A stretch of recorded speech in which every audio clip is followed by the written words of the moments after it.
Bonjour très chers amis les scorpions et soyez le bienvenu sur ma chaîne Intuition des Sérines et j'espère que vous êtes bien. Allez, c'est parti.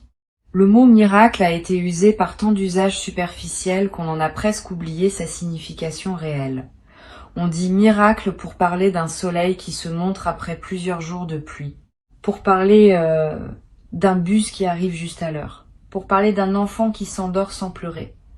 Toutes ces réalités sont précieuses, mais ce ne sont pas des miracles au sens fort du terme.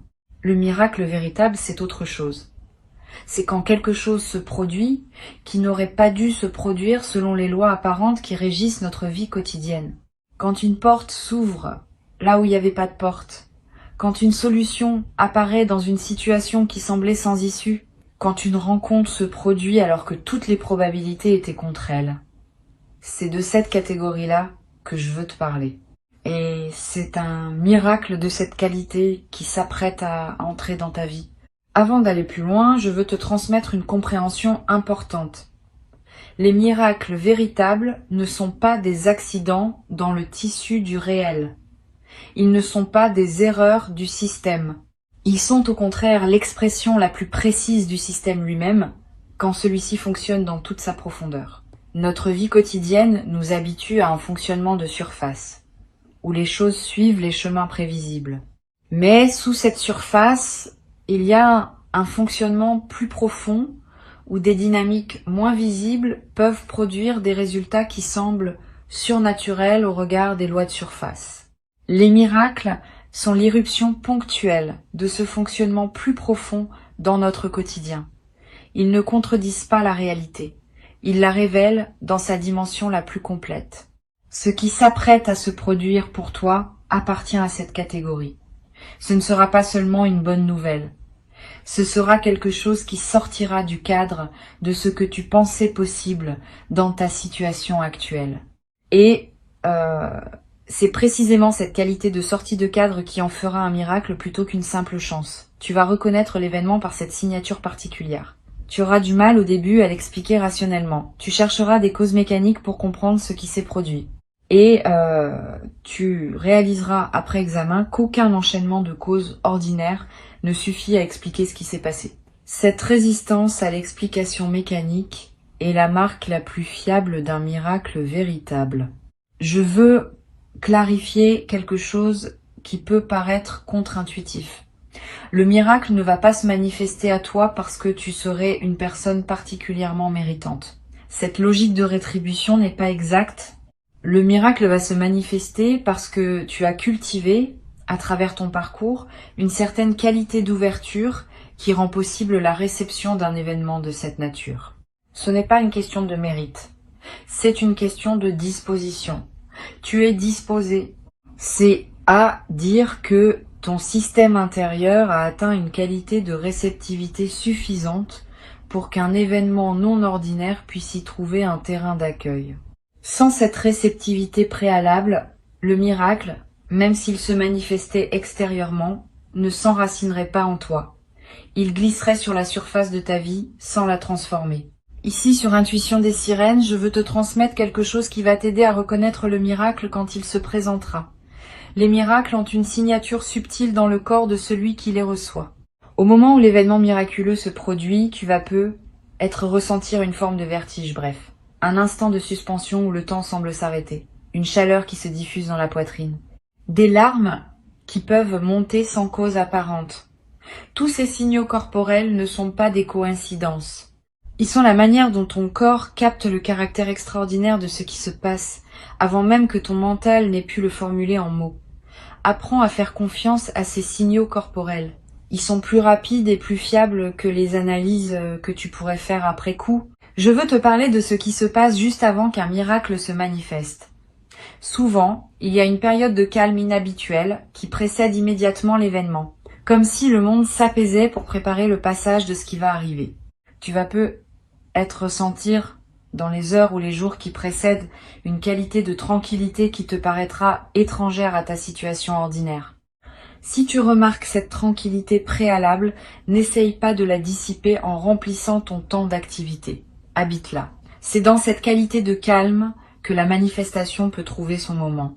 Tu vas être également avoir, dans cette période préparatoire, des intuitions qui te traversent sans que tu puisses les justifier. Une certitude tranquille que quelque chose va se passer. Une attention soudaine portée à un détail anodin.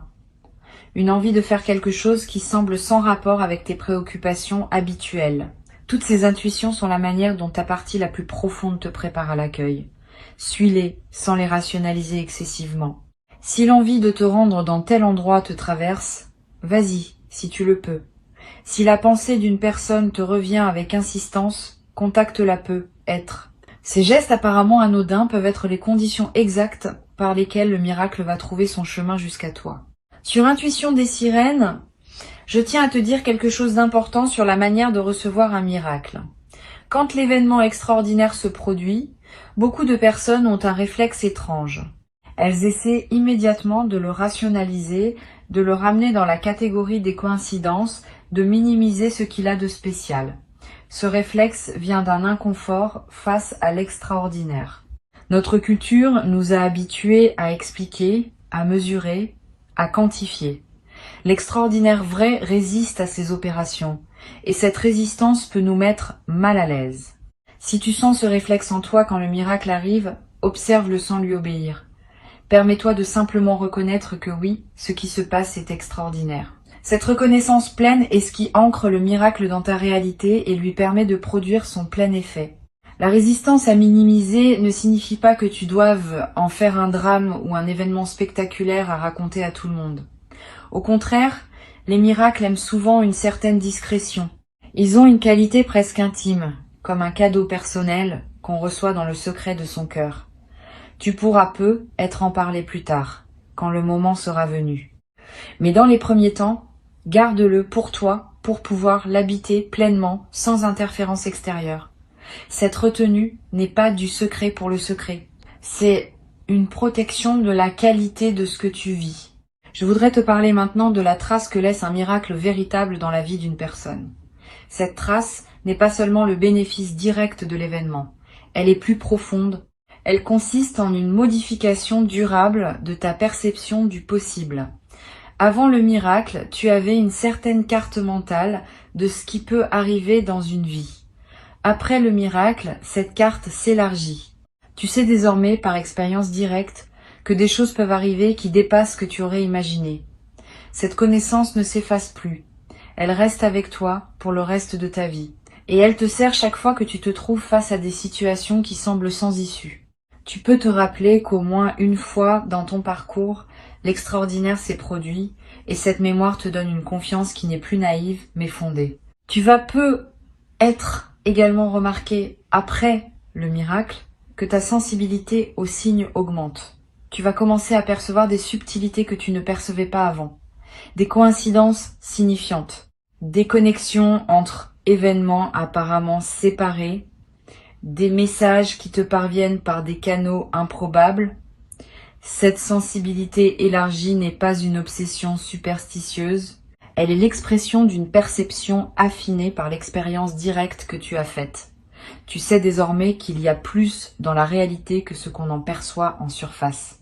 Et cette connaissance te rend plus attentif aux indices de cette dimension supplémentaire qui circule en permanence autour de toi. Une chose importante à comprendre. Le miracle qui s'apprête à se produire n'est pas un événement isolé qui interromprait ta vie ordinaire pour la reprendre ensuite à son cours habituel. Il marque l'inauguration d'une phase nouvelle dans laquelle d'autres manifestations, peut être moins spectaculaires mais tout aussi significatives, vont continuer à se déployer. Ce premier miracle débloque quelque chose qui restera ouvert dans la suite.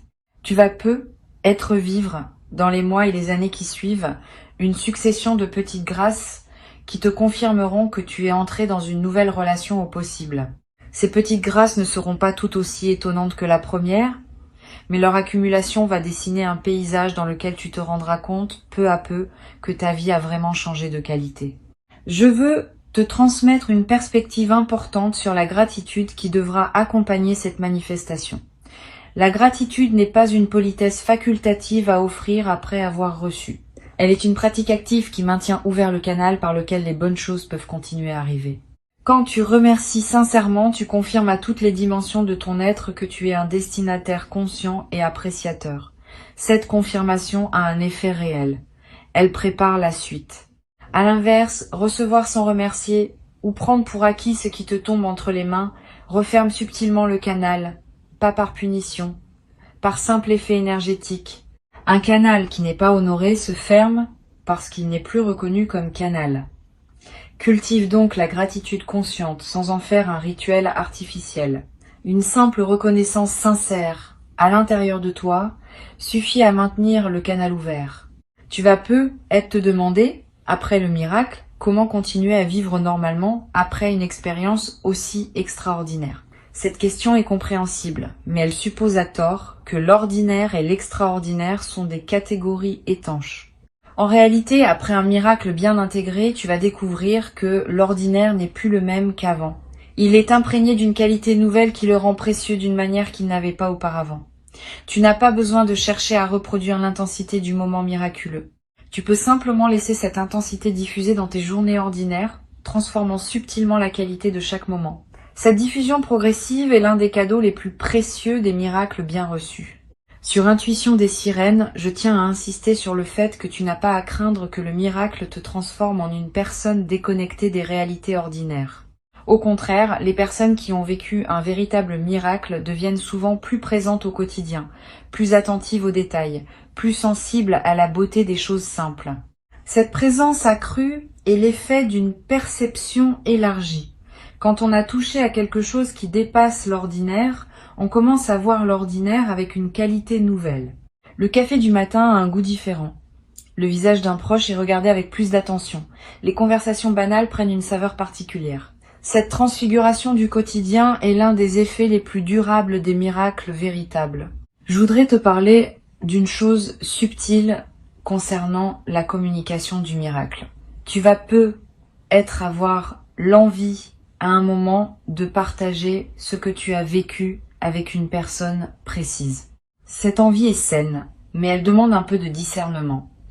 Toutes les personnes ne sont pas équipées pour recevoir le récit d'un miracle. Certaines vont être touchées et réjouies. D'autres vont être déstabilisées et chercheront à minimiser pour retrouver leur confort. D'autres encore vont projeter leur propre frustration et réagiront avec une jalousie ou une amertume qui pourrait gâcher ton expérience. Réserve donc ton récit aux personnes capables de recevoir avec ouverture. Une seule oreille bienveillante vaut mieux que plusieurs oreilles fermées. Et même avec la bonne personne, choisis tes mots avec soin. Le miracle n'a pas besoin d'être démontré ou prouvé. Il peut simplement être nommé dans la simplicité de ce qui s'est passé. Tu vas peut-être également ressentir dans les jours qui suivent le besoin de marquer symboliquement ce qui s'est produit, un objet acheté pour te le rappeler, une note écrite pour fixer l'expérience, un geste posé qui dit symboliquement que tu reconnais la grâce reçue. Ces gestes de marquage ne sont pas accessoires. Ils ancrent l'événement dans ta réalité concrète et créent des points de référence auxquels tu pourras revenir mentalement. Plus tard, dans des moments où tu auras besoin de te rappeler que des choses extraordinaires peuvent arriver, ces marqueurs te serviront de porte vers la mémoire vive de ce que tu as vécu. Une dimension importante à laquelle tu peux être attentif concerne la manière dont le miracle va modifier ta perception de ton propre passé. Tu vas peut-être commencer à relire mentalement certains épisodes de ta vie sous un nouveau jour. Des moments qui semblaient absurdes vont prendre du sens. Des détours apparemment inutiles vont apparaître comme des préparations nécessaires. Des rencontres dont tu n'avais pas saisi la portée vont révéler leur place dans le tissu plus large de ton parcours. Cette relecture rétrospective n'est pas une rumination, c'est une réintégration. Elle te permet de faire la paix avec des aspects de ton passé qui te dérangeaient encore, en les replaçant dans une cohérence plus vaste qui n'apparaissait pas au moment où tu les vivais. Cette réintégration du passé libère une énergie considérable. Beaucoup de personnes traversent leur vie en portant le poids d'épisodes qui leur semblaient sans signification, ou injustes, ou absurdes. Quand un miracle survient et qu'il révèle une cohérence plus large, ces épisodes anciens reprennent leur place dans une trame qui leur donne sens. Et cette mise en sens libère l'énergie qui était utilisée pour porter le poids du non-sens. Tu vas peut-être ressentir dans les semaines qui suivent une légèreté nouvelle, une vitalité retrouvée. Cette transformation énergétique est l'un des effets les plus pratiques des miracles bien intégrés. Je veux te parler du rôle particulier que peut jouer le silence dans la période qui suit le miracle. Tu vas peut-être avoir besoin pendant quelques jours ou quelques semaines de plus de silence que d'habitude, moins de musique de fond, moins de conversations futiles, moins de bruit ambiant en général. Ce besoin de silence n'est pas un retrait du monde. C'est une nécessité d'intégration. Le silence permet à ce qui s'est passé de descendre dans les couches plus profondes de ton être. Honore ce besoin si tu le ressens. Aménage des plages de silence dans tes journées. Ces plages ne sont pas du temps perdu. Elles sont parmi les plus précieuses de cette période d'intégration. Tu vas peut-être également remarquer une qualité différente dans ton sommeil après le miracle. Plus profond peut être parce qu'une vigilance ancienne s'est relâchée, ou plus actif, avec des rêves plus présents qui prolongent l'intégration pendant la nuit. Les deux variantes sont normales. Si tu fais des rêves marquants, note-les si tu peux. Ils contiennent souvent des indications précieuses sur la suite à donner à ce que tu vis. Tu n'as pas besoin de les analyser intellectuellement. Le simple fait de les capturer leur donne un poids dans ta mémoire consciente.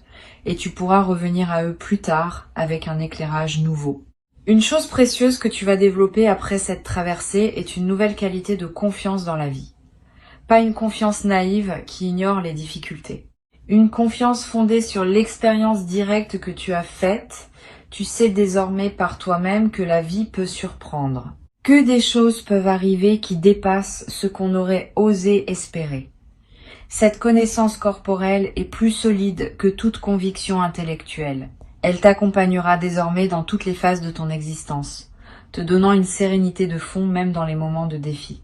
Tu vas peut-être avoir, à certains moments dans les semaines qui suivent, l'envie de témoigner discrètement à des personnes qui traversent des moments difficiles. Tu pourras leur dire, sans grand discours, que des choses extraordinaires peuvent encore se produire. Ton simple témoignage pourra devenir, pour certaines de ces personnes, l'élément qui leur permet de garder espoir un peu plus longtemps.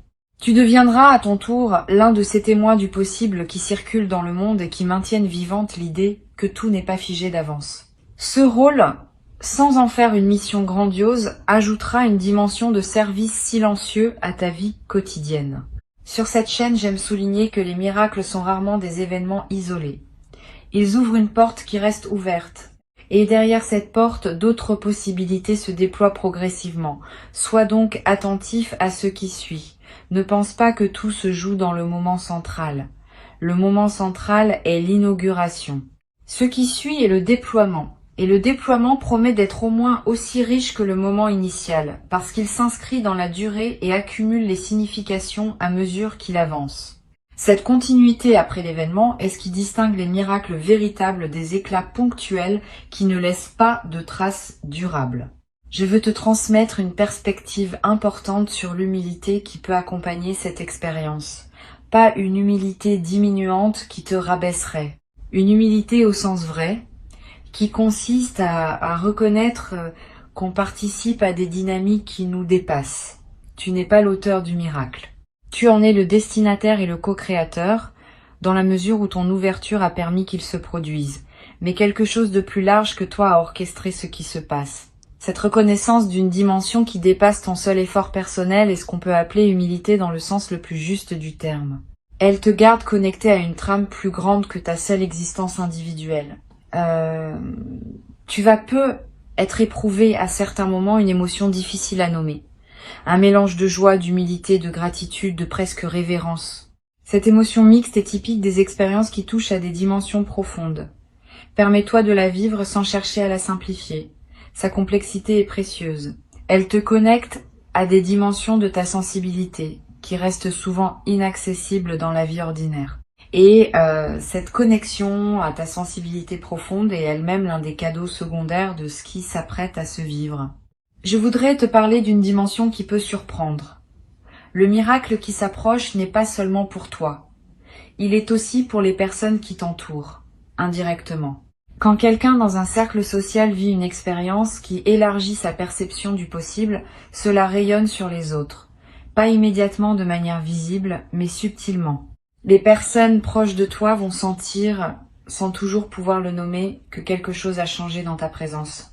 Et ce changement va influencer à sa manière modeste leur propre perception du possible dans leur vie. Tu es donc en train de devenir, sans le décider, un agent de transformation collective. Cette dimension élargie de ce que tu vis donne du sens à l'expérience au-delà de ton seul parcours personnel.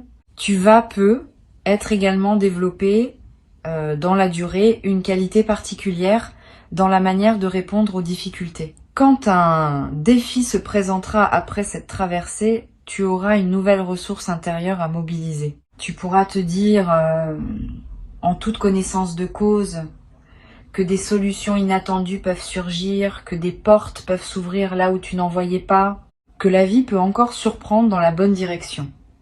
Cette confiance fondée sur l'expérience te donnera une élasticité nouvelle face aux épreuves.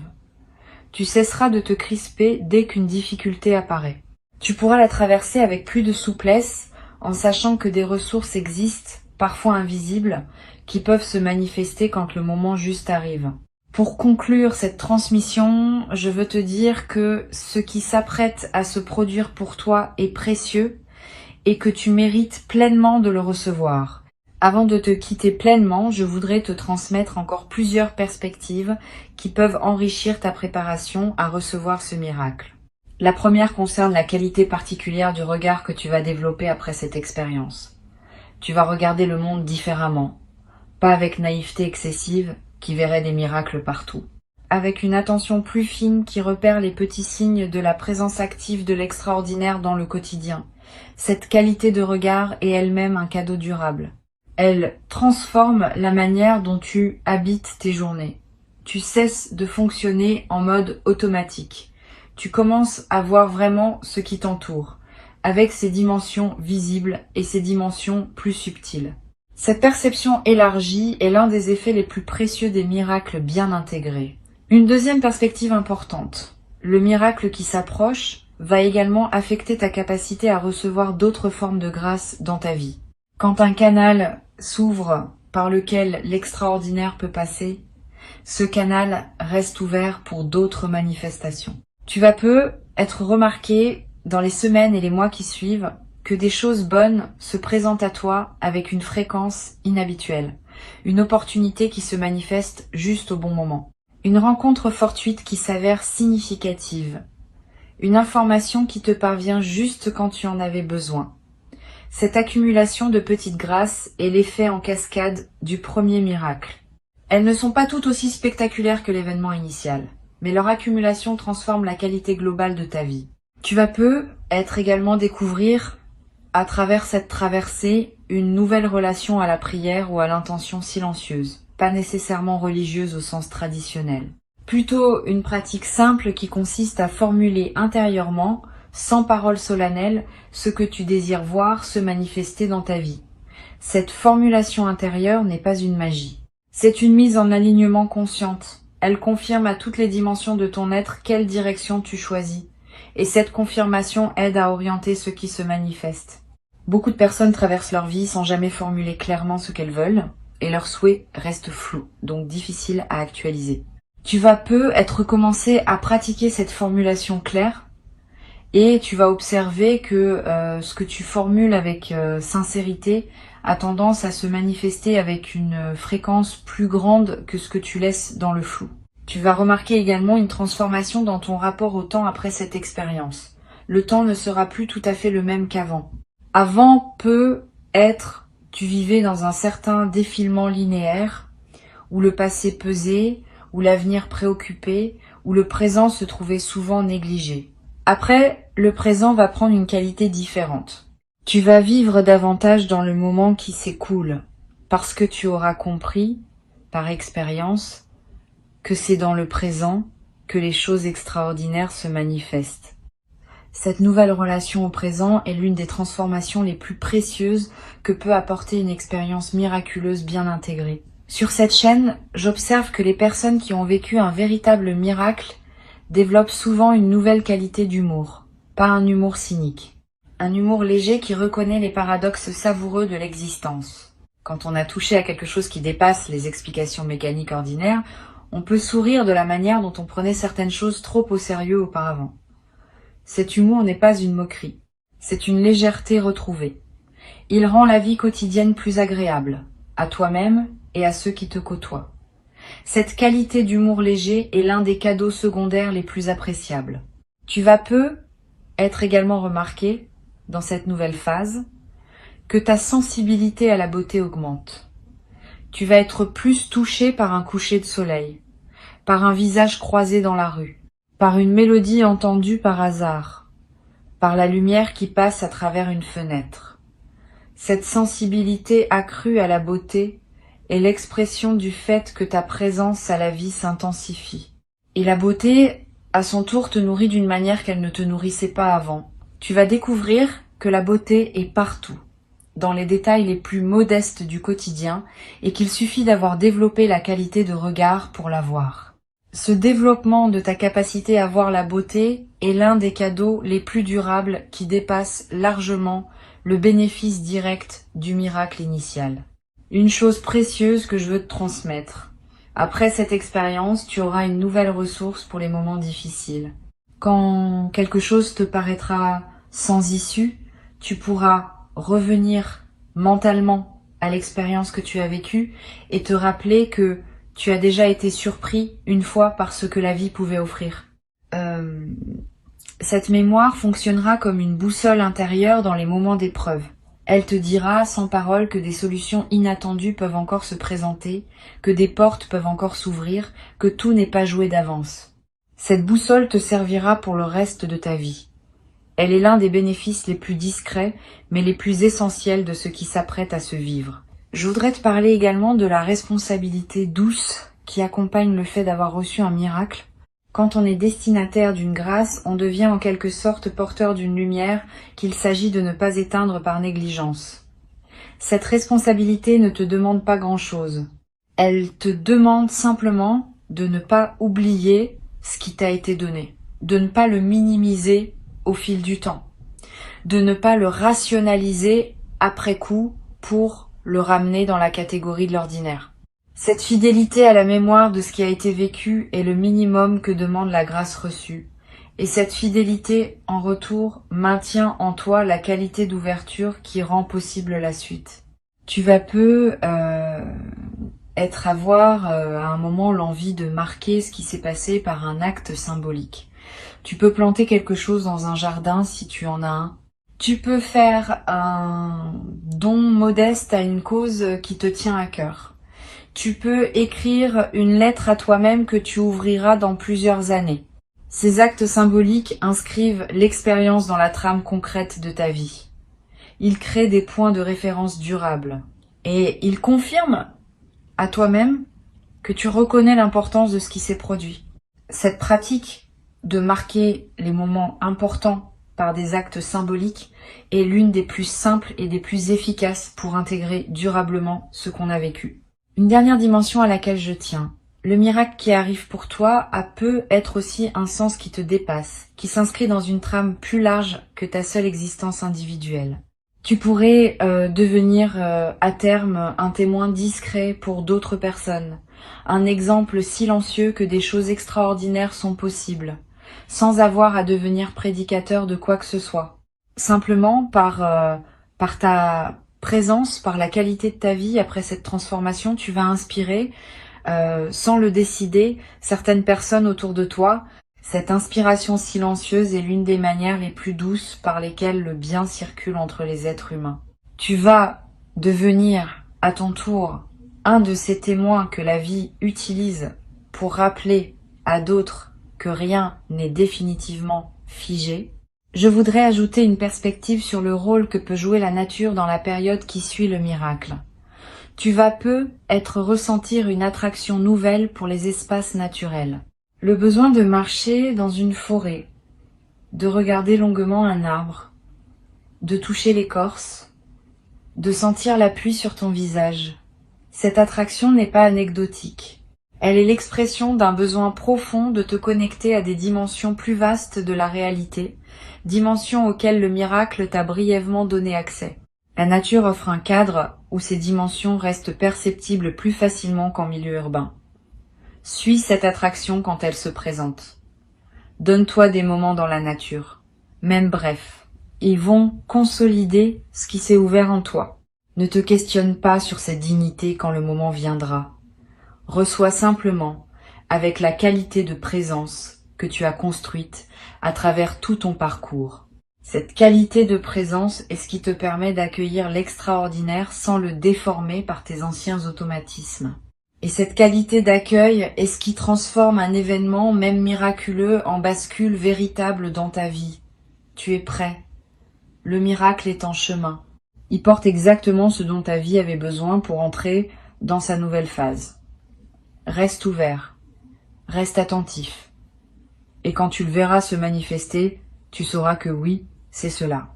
Et cette reconnaissance immédiate sera elle-même le premier acte de ta nouvelle relation à un possible que tu n'avais peu. Être jamais cru pouvoir habiter dans ta propre existence.